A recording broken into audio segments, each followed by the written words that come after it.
A 19-year-old walked into the darkness during a phone call with his parents.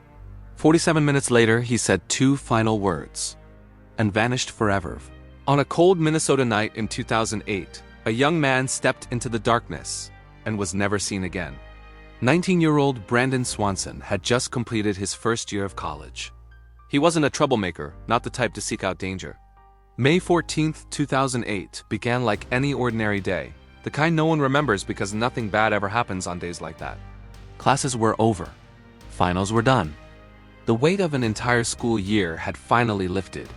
Brandon spent the evening doing what thousands of students do at the end of a semester, celebrating modestly with friends. He wasn't intoxicated, according to everyone who saw him. He wasn't impaired. Just a kid enjoying the relief of summer break, knowing he had a long drive home but feeling confident enough to make it. Sometime after midnight, he said goodbye to his friends and climbed into his green Chevy Lumina. The drive home to Marshall, Minnesota was familiar, long, flat rural roads, quiet farmland stretching in every direction.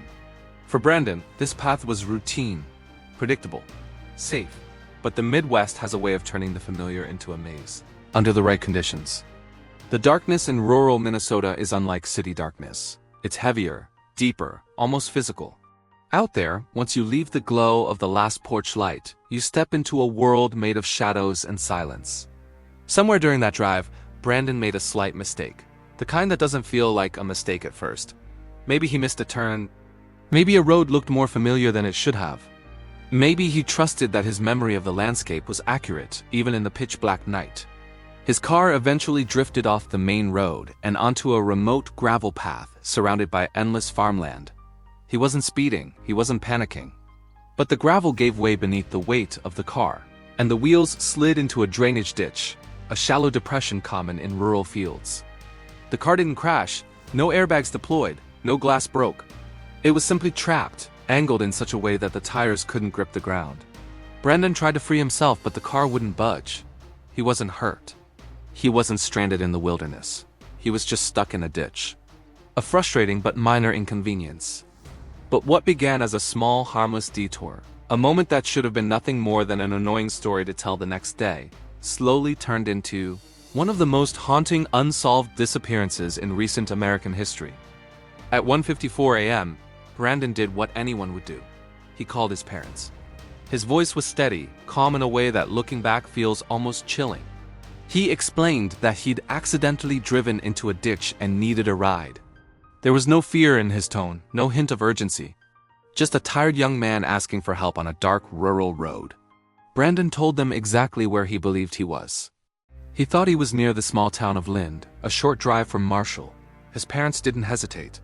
They got into their truck and drove to the location he described, keeping Brandon on the phone the whole time. They expected to see his headlights somewhere off the side of the road, but when they arrived, there was nothing. No sign of Brandon. No car. Not even the faint glow of a vehicle tucked in a ditch. Brandon remained confident, though. He insisted he was in the right area. He was certain he knew the roads he had taken.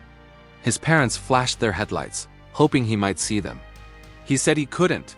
He asked them to honk. He heard nothing. It was becoming clear that Brandon wasn't where he thought he was, and that alone added a layer of unease to the night.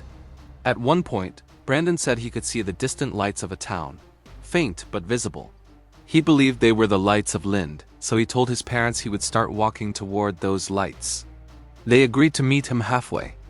And so Brandon began his walk through the rural darkness of southwestern Minnesota. The call stayed connected. Minute after minute, road after road. Brandon kept talking to his parents, describing what he felt beneath his feet, explaining where he thought he was heading, reassuring them that he'd spot their vehicle any moment. His mother later said that his voice never sounded scared. He was irritated. He was exhausted. But he was stable, lucid. The only unusual detail was how dark it was. Brandon mentioned more than once how difficult it was to see anything beyond the next few steps. Still, he pressed on. For 47 straight minutes, the phone call continued, a lifeline stretching between a boy walking into the void and parents driving through the dark, desperate to find him. Then, without warning, the moment came. A sudden shift in Brandon's tone, a quick inhaled breath, and two final words, "Osh*t," then silence, The phone fell dead. No crash, no scream. Just an instant end to the connection. His parents tried calling back again and again. They dialed his number dozens of times. The calls rang, then went unanswered. In that moment, they knew something had gone terribly wrong. At sunrise, the search for Brandon Swanson began, a search that would stretch on for hours, then days, then years. The first task was simple: find his car. If they could locate the vehicle, they could retrace his steps. But when authorities finally found it, the discovery created more confusion, not clarity. Brandon's car was far from where he believed he was, miles away from the town of Lind. His sense of direction that night had been dramatically wrong. The area where his car was found was desolate. Open fields, uneven terrain, patches of tall grass and farmland stretching to the horizon. At night, it would have been a void of blackness in every direction. Search teams walked the fields. They combed the ditches. They checked every possible path Brandon might have taken. Then came the search dogs, the first real breakthrough. The dogs picked up Brandon's scent and followed it across the fields. They tracked him climbing through fences, cutting across rough terrain, moving steadily in a single direction. The trail continued for a significant distance, until it led to the edge of a creek, and there it stopped, not faded, not weakened. It simply ended. Search teams believed Brandon may have slipped or fallen into the creek.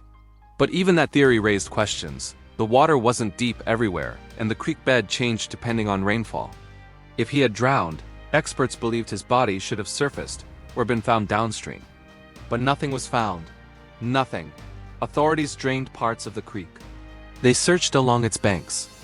They used cadaver dogs that alerted in certain spots, alerts that suggested Brandon may have entered the water. But those alerts led to no remains, no clothing, no phone. Nothing that could confirm what happened.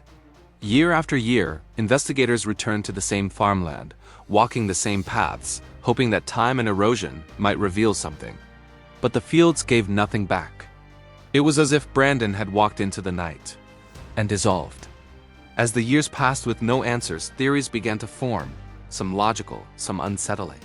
The most common theory is the simplest. Brandon fell into the creek, drowned, and his body became trapped in a hidden pocket of water or debris. Yet experienced search teams insist they would have found some trace, clothing, bones, even a phone. Another theory suggests that Brandon made it across the creek and continued walking, only to succumb to hypothermia or exhaustion.